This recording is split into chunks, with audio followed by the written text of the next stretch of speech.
ci force israélienne yi nga xamante ne ni ñoom ñooy dugg si ci biir le sud du Liban mais voilà c'est loin d'être une promenade de santé en tout cas pour les forces israéliennes ak leurs chars ci sud Liban bi léegi ñoom seen objectif mooy bépp centimètre carré bu Israël occupé ci Liban ñu libéré ko ils n'ont pas vocation à occuper 1 centimètre carré ci biir Israël voilà soyons un peu réalistes. Voilà pour la première question. Pour la deuxième question bi mooy wàllu kii wàllu Ansarullah ci Yémen yi nga xamante ne bon Imad Mournier dafa mel damay waaw Imad Mournier il faut ñu xam ne bal ma tuuti Seydi ma préciser la Imad Mournier dafa mel dama ne 2012 la dama juum 2008 lañ ko rey voilà le 12 février 2008 ci lañ ko rey ci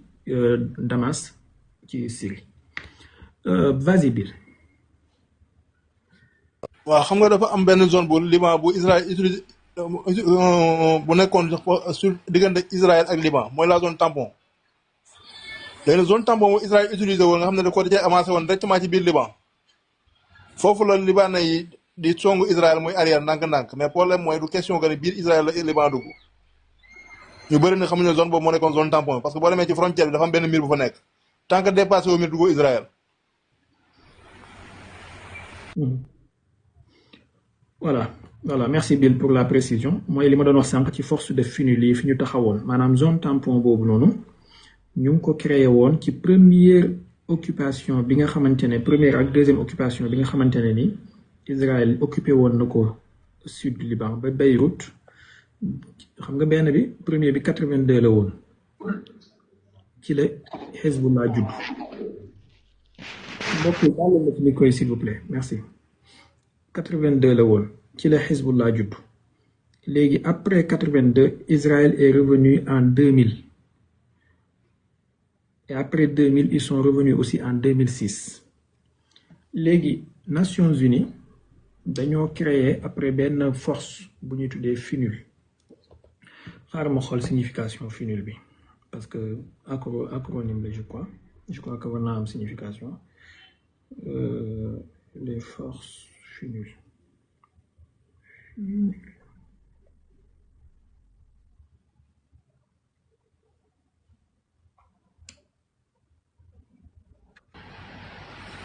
c'est que bu dee FUNUL bi moo nekk force des Nations Unies pour le Liban yaakaar naa loolu la woon de.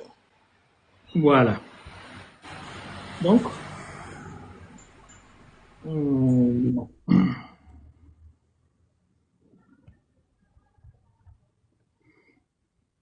voilà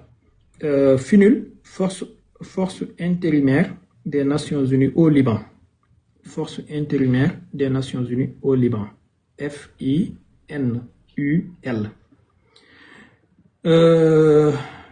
14 états ñoo ko composé effectif bi 11 271 la ñu ngi ko créé par la résolution 425 des Nations Unies et il y a 830 civils voilà et voilà 14 pays yi ko composé mooy Indonésie Italie Inde Népal Ghana Malaisie France Espagne Corée du Sud Irlande Allemagne Belgique Pologne Finlande ñi ñoo composé FUNUL donc voilà un peu ci li daal laa xam sérieusement yeneen yi gars yi di wax nii yëpp ay c'est des beaux discours nag wax dëgg yàlla suñ sañoon yooyu yëpp am suñ sañoon Israël ñun nangu ci ñoom sax masjidul aqsa bi mais la réalité mooy amagul pour l'instant Hezbollah se combat avec Israël se bat contre Israël ci Nabatiya mooy dëkk bi mooy turu dëkk bi ma fàtte woon sànq y a une ville qui s'appelle Nabatiya am na bu tudd Bint Jubayl am na bu tudd Baalabak am na bu tudd Suur fii la combat yi gën a rude di amee voilà am na yeneen dëkk annexe mais ñeent yi Nabatiya Bint Jubayl Suur ak Baalabak ci la combat yi gën a mag di amee voilà un peu léegi beneen question bi mooy wàllu Ansarullah je sais pas, j'ai une analyse un peu complexe ci mbirum Ansarullah ci Yémen. Bon, qui peut se faire en deux degrés. Premier degré bi mooy peut-être Ansarullah dañoo nekk di retenir seeni coups pour une phase ultérieure. Ndax xëy na jàpp nañ ne guerre bi ça doit être une guerre longue. Waxuma ça sera, j'ai dit ça doit être une guerre longue. Et par conséquent, il faut ñu maîtriser seen force, mën a denc seen coup pour le coup final. Peut-être bis bu ñu demee ba gis benn coalition bu am doole nara jaar ci détroit de Bab el-Mandeb bi à travers la mer Rouge pour dem attaquer Iran ak yu mel noonu laa foofu lañ leen di soxlaa ñoom, n'est-ce pas? tey yi lu mel ni porte-avions Charles de Gaulle bi naroon na jaar ci canal de Suez bi pour traverser Bab el-Mandeb gis ngeen ne dafa mujj reculer waat. Porte-avions Gerald Ford bi tamit naroon na jaar foofu gis ngeen ne dafa mujj reculer waat. Donc peut-être dans un premier temps Ansarullah ci Yémen ils ont vu que Iran ak Hezbollah ak les Irakiens ils font bien le job, donc ñoom seen kii dañ koy retenir pour beneen phase bu ñu leen di gën a soxlaa. Li tax ma wax loolu mooy boo ko corroboré ak premier communiqué bi nga xamante ne guide suprême Iran bu bees bi muy Mujtaba Khamenei bind na ko. Ci biir communiqué bi bokk na ci lim ci insinué wala lim ci wax clairement mooy am na yeneen zone yeneen front yu ñu mën a ubbil ennemi bi yoo xam ne xalaatu ko sax. Bon, yan front la mën a doon? On sait que front wu Hezbollah activé wu na, front wu Irak bi activé wu na, front wu détroit d'Ormuz bi activé wu na. Donc il y a que le front du Yémen qui reste prioritairement. Mën nañu jàpp ne kon stratégie la ñu denc seen coup pour xaar comme ni mu nekkee stratégie ci Iran mu nekk di réserver certains types de missiles am yoo xam ne ba léegi utiliser gu leen. Peut-être xam ngeen tey missile bi tudd Hajj Qasim ba léegi utiliser guñu ko ak gaamam bi Qasim Basir ak yooyu noonu yépp am na gamme de missiles yu bari yoo xam ne Iran utiliser gu leen ba léegi lu mel ni Shihab famille Shihab 3 ba léegi utiliser guñu leen. Avion yi nag damaa xamul ban ak ban lañ ci utiliser xaw ma ñoom Sukkay la xaw ma ñoom Umu Xayri la ak ñoom Fulani yooyu moom c'est sûr que utiliser guñu leen moom ndax avion yooyu su génnee rek bu ñu bombardé bu ci Jomaay duggee dañuy bombardé ak Amérique bombardé Iran affaire bi jeex. Mais bu leen fàtte Jomaay am na benn waaye bu ne moom mën naa defar missile buy dem 10 kilomètres ci Sénégal waa jooju il faut ñu jëli ko mu defar ñu missile 10 kilomètres. Missile 10 kilomètres moom c'est sûr que soo ci tegee tête nucléaire ça fera des ravages. Donc voilà un peu li mooy premier côté bi. Deuxième côté bi mooy peut-être bon lii nag c'est peu probable et peu plausible mais quand même analyse la boo xam ne doo ko mën a ñàkk jël en compte. À chaque fois en analyse il faut nga am très plausible ak peu plausible voilà. Peut-être malgré que c'est peu plausible Ansarullah fi mu toll ni dañoo nekk ci reconstituer waat seen force bu leen fàtte ne en fin 2025 Israël defoon na benn campagne de bombardement boo xamante ne ça avait décapité complètement le gouvernement de Ansarullah seen président beeg premier ministre beeg chef d'état-major beeg tout le monde avait été tué. Maintenant peut-être en état de reconstitution de leur force ak tamit accord bi ñu signé woon avec les Saoudiens après la guerre bi leen Saoudiens yi déclaré woon depuis 2015 peut-être bëgg gu ñu dugg ci guerre bi comme ça au risque ñu gën a détériorer seen position économique et militaire peut-être moo tax il lance benn missile ñaari missile taxaw benn missile ñaari missile taxaw parce que amaana suñ ci duggee ça leur coûtera trop cher trop cher. te économiquement saoudiens yi commencé woon nañ leen jàppale pour une renaissance économique Émirats yi itam commencé woon nañoo jàppale ñenn ñi ci yenn côté yi ci Yémen pour wàllu économie ak yooyu donc peut-être ils se sont dit pourquoi ñuy war a sacrifier suñu bopp comme ça connaissant que la situation n'est pas encore critique pour l'Iran on peut retenir nos coups tout en restant de bons du ma wax amis mais de bons voisins avec les Saoudiens. essayer de ne pas rompre suñu accord de cessez-le-feu bi ñu amoon ak ñoom tout en ayant des aides venant d'eux. xëy na bis bu ñu demee peut-être bis bu ñu demee ba saoudiens yi nag engagé wu ci guerre bi avec les Émirats contre Iran là peut-être on verra Ansarullah dugg ci guerre bi directement pour bombarder yenn sites saoudiens yi. Autre chose mooy Ansarullah seen type de missile yi ñuy utiliser bon xam naa li tamit moom su ma leen ko waxul tey sax di ngeen dégg xëy na bés ngeen laaj benn bil wala ñoom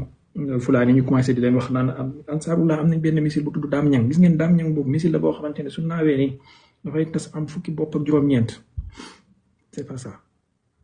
c'est pas ça. am na benn missile bu ñuy utiliser bu tudd Zulfaqar missile Zulfaqar boobu variante missilu Rezvan bu Iran la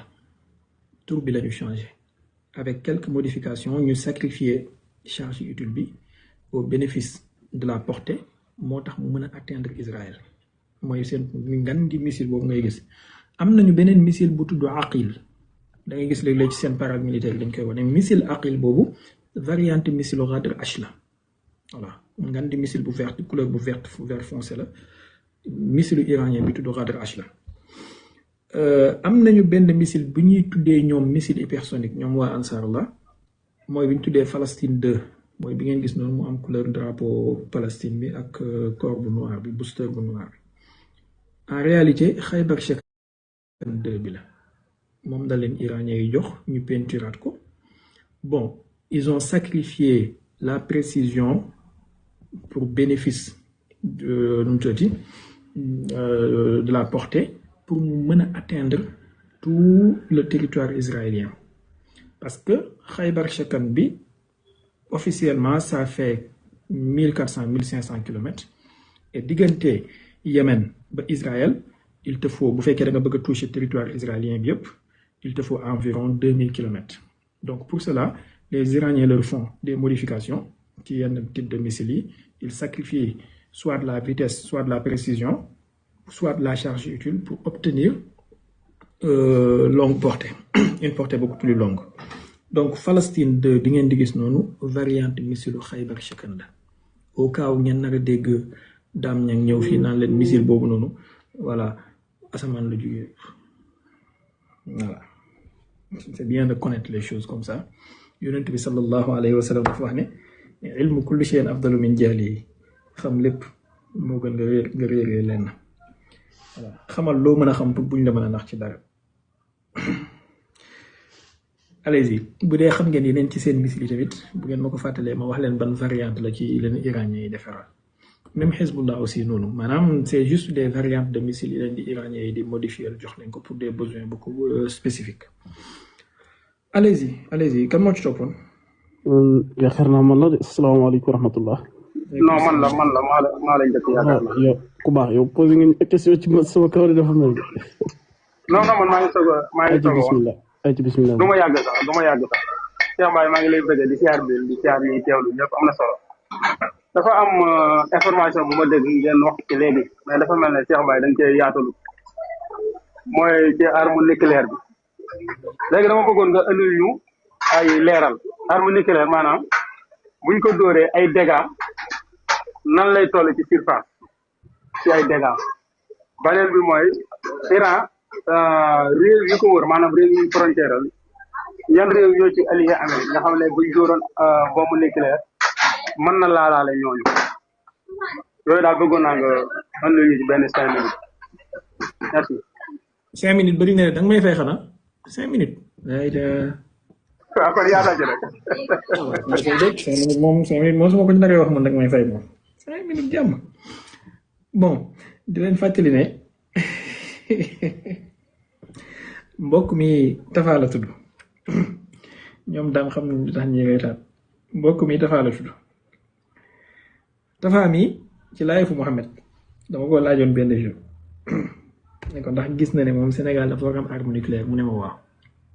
et c'est une position à saluer n'est-ce pas léegi ma ne ko tey Sénégal su naroon na am arme nucléaire centrale nucléaire yi ak centrale d'enrichissement de l'uranium yeeg yooyu fan la jàpp ne foofu lañ ko war a def mu ne ma Touba te mu ne Sénégal su amee arme nucléaire bi code nucléaire yi nañ ko jox xalif général yi xalif généraux ñu yor ko c'est du sérieux ça. Donc préparez-vous yéen waa Touba bu peut-être Ousmane Sonko wala Diomaye bu ñu amee projet nucléaire vous serez voilà fi nga xamante ne foofu la ñuy installer suñu kii nucléaire yi et puis code nucléaire bi préparer leen xalif généraux yi parce que nee na xalif généraux yi ñoo gën a mature ñoo gën a kii ay mag lañu ay kilifa lañ ñoo gën a responsable et puis voilà mën nañ leen a dénk code yi daal. léegi nag man je vais préconiser ci jour boobu que code yi ñu démultiplier ko maanaam ñu jox xalif général des Mourides benn xalif général des Tidiane benn xalif Medina Baye benn maanaam kër kilifa diine après ñu jox salafiste yi tamit seen xalif général benn après waa jàngu bi tamit ñu jox leen benn j'espère que ça va aller n'est-ce pas. après missile yi benn bu nekk ñu am fuñ ko moom nee na daal test bi buñ koy def nañ ko defee côté Amérique na jëm Amérique bi mu ko waxee nag sama xarit yi nekk ci live bi te nekkoon Amérique yëpp nee naa leen nañ réserver waale seen billet au cas où voilà nañ réserver seen billet ça devient du sérieux là.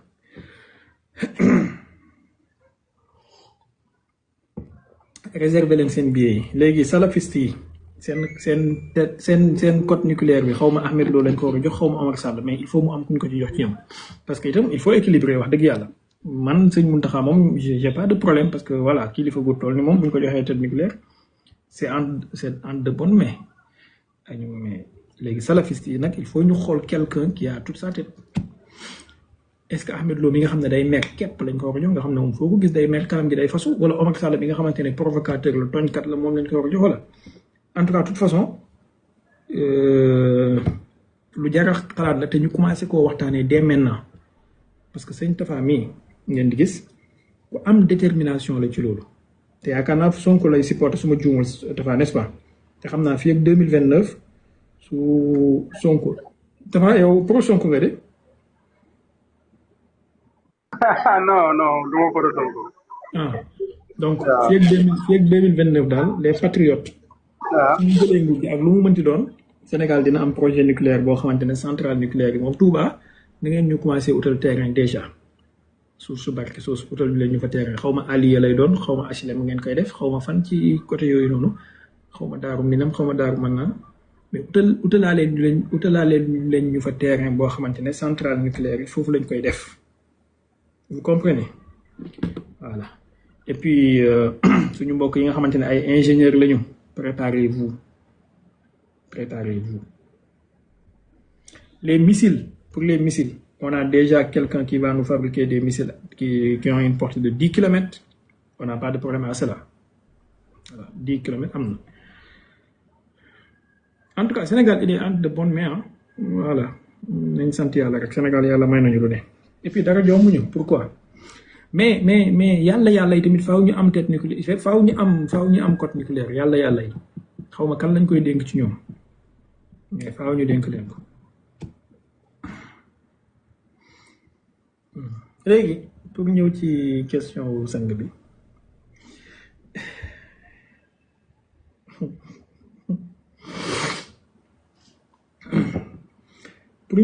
wu sang bi maanaam arme nucléaire ban portée la mën a am ak dégâts yi bon amul kenn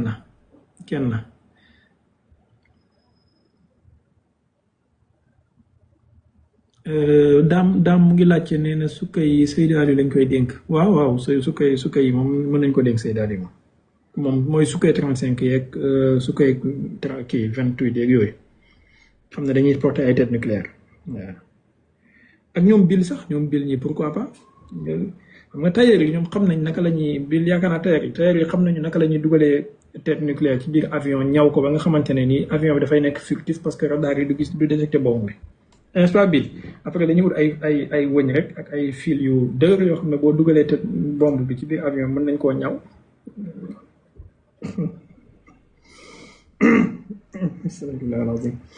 léegi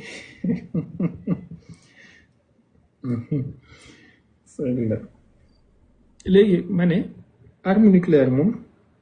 amul kenn ku la mën a estimer boo xasee sànni arme bi yan dégâts la mën a def ci wàllu radioactivité ay estimation kese ngay mën a am mais amul avec exactitude ku lay mën a wax ne 50 000 personnes lay rey ak 1000 personnes lay rey wala 500 000 personnes parce que on sait jamais zone géographique bi itam ay estimation képp la maanaam mën nga wax ne arme bu am puissance nangam soo ko sànnee ci zone sangam 5 kilomètres de rayon lay jël wala 10 kilomètres de rayon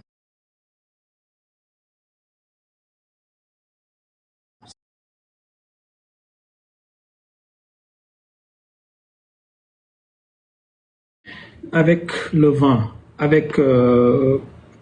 température yeeg yooyu noonu mën na laal foo xamante ne bokkut ak fi nga bëggoon mu laal donc Iran dëkk yi ko wër tey jii waxuma la mu sànni arme nucléaire mais benn centrale nucléaire Iran rek suñ ko bombardé su amee ay retombées radioactifs mën na laal dëkk yi nga xamante ne ñoo jege Iran lu mel ni Imarat lu mel ni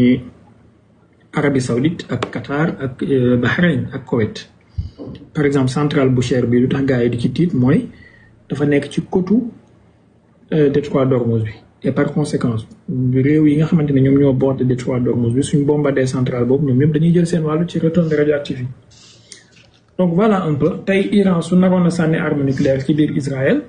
y a de fortes chances mu laal ay palestiniens ak Gaza ak Cisjordanie moo tax Iran même su amoon arme nucléaire yaakaaruma ne dana ko utiliser contre Israël commencé naa sonn nag te maa ngi war a am yu bëri yu may def donc nañu jël question mbokk yi nekk ci kaw après ngir yàlla ñu tàggatoo s'il vous plaît ayca ki ci topp na ñëw. asalaamaaleykum wa rahmatulah. maaleykum salaam wa rahmatullah. Cheikh Baye dama doon laaj par rapport kii Benyamin Netanyahu. parce que ñu fi émettre woon benn mandat d'arrêt bu cour pénal international kii woon mais dama gis ne boobaak léegi amoon na fi ay rumeurs yu ñu doon wax ne dem na fi Allemagne xaw ma Angleterre may laaj ba xam réew yooyu dañoo nekkut signataire ci kii boobu wala ñoom dañ koy def enfermalisé quoi. beneen bi ci des maa ngi tudd de mën naa ko posé wala nit ñi dañoo xam bëri. vas-y da nga yëkkati baat bi tuuti rek wala nga teggi loxo bi ci caméra bi s'il te plaît. waaw beneen bi ci des donc ci avenir OTAN parce que dama gis américains yi ni ñu leen marginaliser ci xeex bi par rapport ak yeneen occidentaux yeneen pays quoi ni ñu leen isolé nii ci ni ñu leen isolé ci xeex bi jàppale ñu leen ma gis ne mer nañ ci trop may xalaat may laaj bopp ba xam OTAN da ngay gis avenir am ne dislocation dina ci am wala mer mi ci administration bi rek la yem wala parce que dañuy faral di wax ne américains yi aussi daf ci am question yoo xam ne républicain comme démocrate seen administration dañ ciy déggoo quoi dañ ciy juboo ci question yooyu loolu doon sama laaj. D'accord Bill vas-y pour question bi. waaw xam nga problème mooy dafa am benn convention internationale boo xam ne nii Amérique donc moo ko sañ jéggi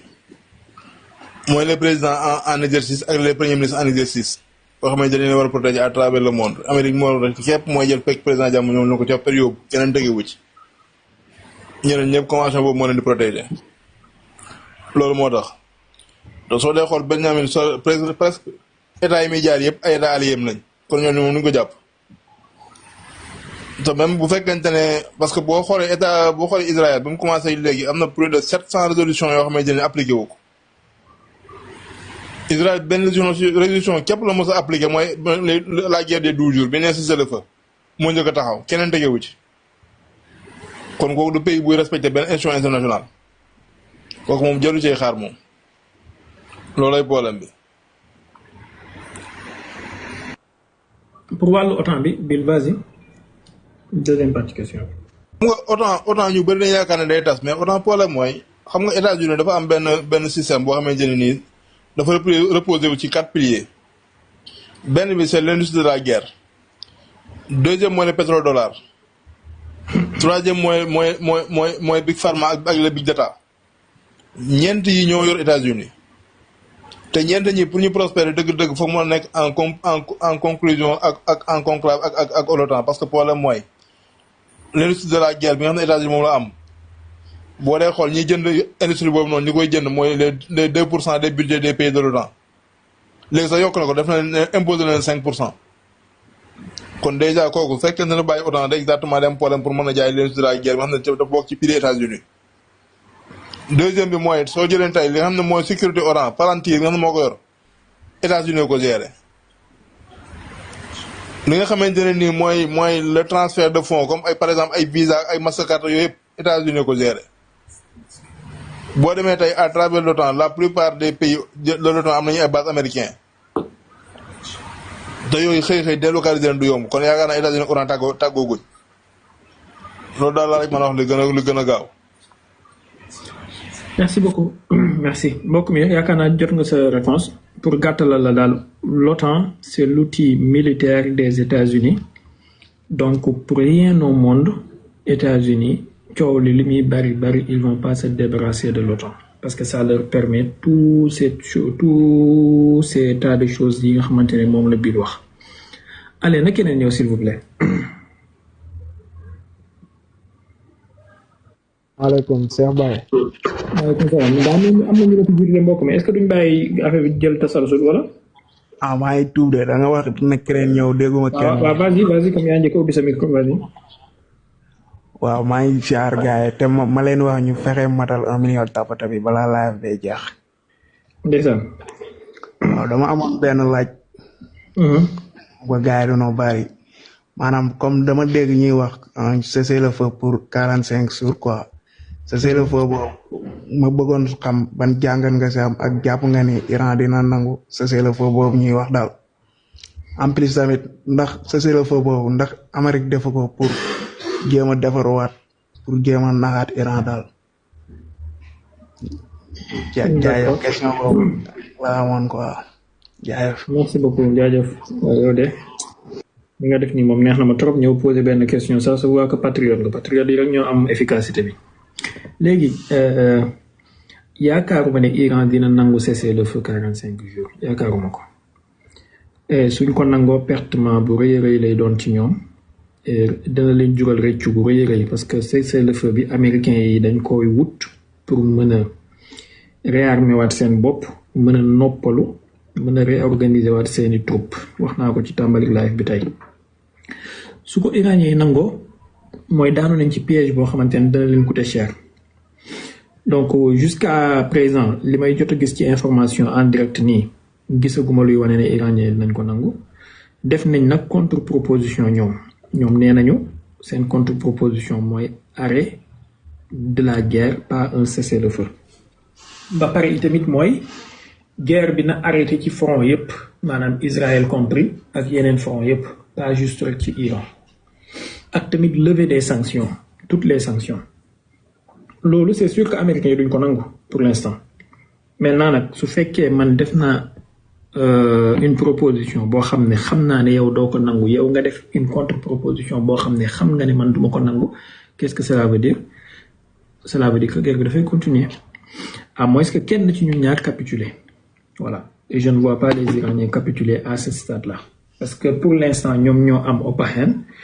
maanaam ñoom ñoo nekk di contrôler la guerre actuellement ñoom ñoo nekk di contrôler l'escalade actuellement américains ak israéliens yi li ñu mënoon ci escalade yëpp def nañ ko ils ont atteint le summum de leur capacité d'escalader leen nag képp moo leen dese mooy utiliser des armes nucléaires seen cible yi ñu waroon a frapper itam yëpp frapper nañ ko xam nga foofu la bonee nga am caractère impulsif baaxul maanaam la coalition dañoo jouer cette guerre-là avec benn caractère d'impulsivité boo xamante ne c'est irrationnel s'ils étaient assez intelligents wala s'ils voulaient jouer intelligemment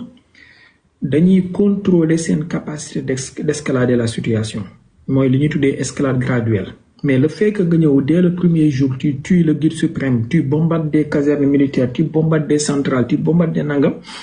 da ngay dem ba li lay dese ci sa banque de données wala sa banque de cible li lay dese du bari so tey dem nañu ba escalader ba bombarder ay université bu ngeen xoolee bombardé nañ ay centrales pétrochimiques. Iran a riposté en faisant la même chose. Bombardé nañ ay centrales électriques. Iran a riposté en faisant la même chose. Bombardé nañu ay hôpitaux ak ay universités. Iran n'a pas riposté ba léegi. Amul benn université wala benn hôpital bu Iran bombardé. Bombardé nañu ay bases militaires. Iran a riposté. Bombardé nañu ay ponts. Iran ba léegi ripostéegul. Qu'est-ce que cela veut dire? Et malgré les menaces iraniennes yi def que ne dañ bombarder ay usines de désalinisation de l'eau ci mooy golfe beeg yooyu noonu ba léegi am na usines yoo xam ne laalaguñu leen, les usines les plus critiques. Qu'est-ce que cela veut dire? Mooy les Iraniens contrôlent leur capacité d'escalader. Donc ils retiennent leurs cartes. Alors que de l'autre côté, tu as joué toutes tes cartes. Voilà un peu pourquoi, en tout cas, ci conflit bii nekk di am, je parle pas de façon globale, mais ci conflit bi, les Iraniens paraissent beaucoup plus intelligents et beaucoup plus mesurés. Voilà. Et képp ku xam jeu d'échec tuuti xam na li may wax nii, ils paraissent beaucoup plus mesurés. Parce que su dee da ngay jouer échec, jeu d'échec,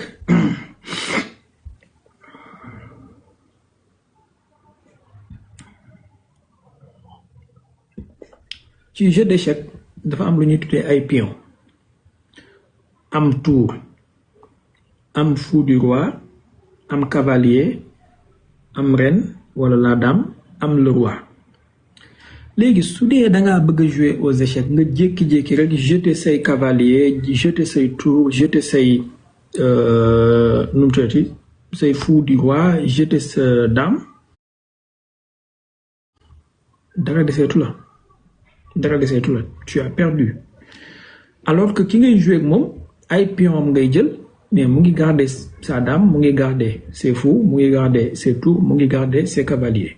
Il a 1000 chances à gagner. Voilà. C'est juste une question d'intelligence en fait. Moo tax boo retourner histoire da ngay gis ne la coalition lañ leen di bàkkee, c'est des joueurs de billard, c'est des joueurs de poker.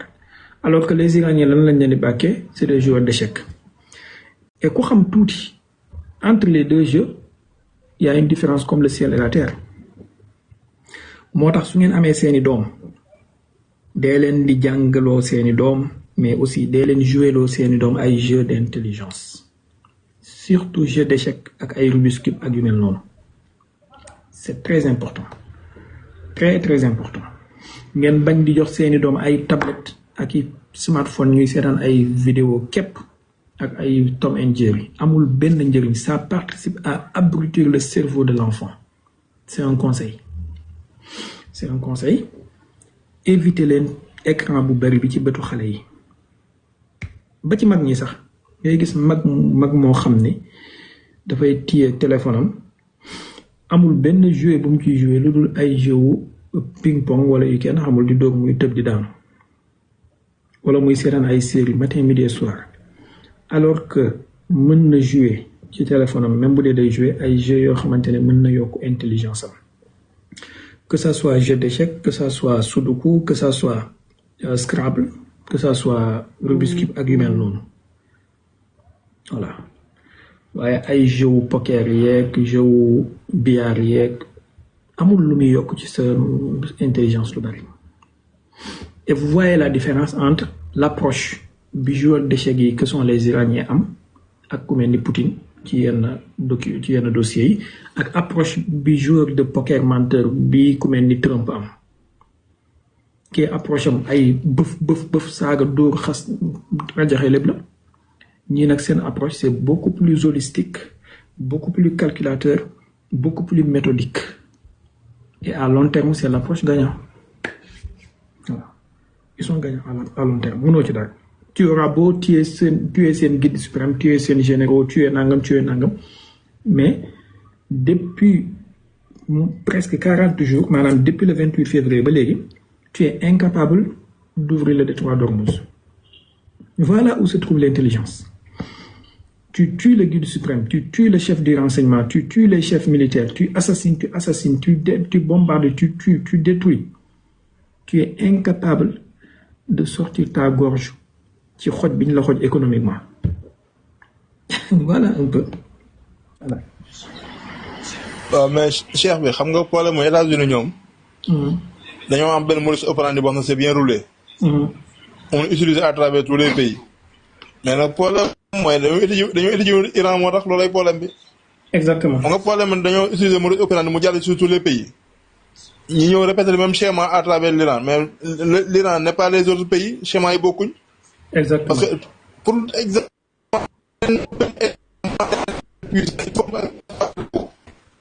parce que meilleur daal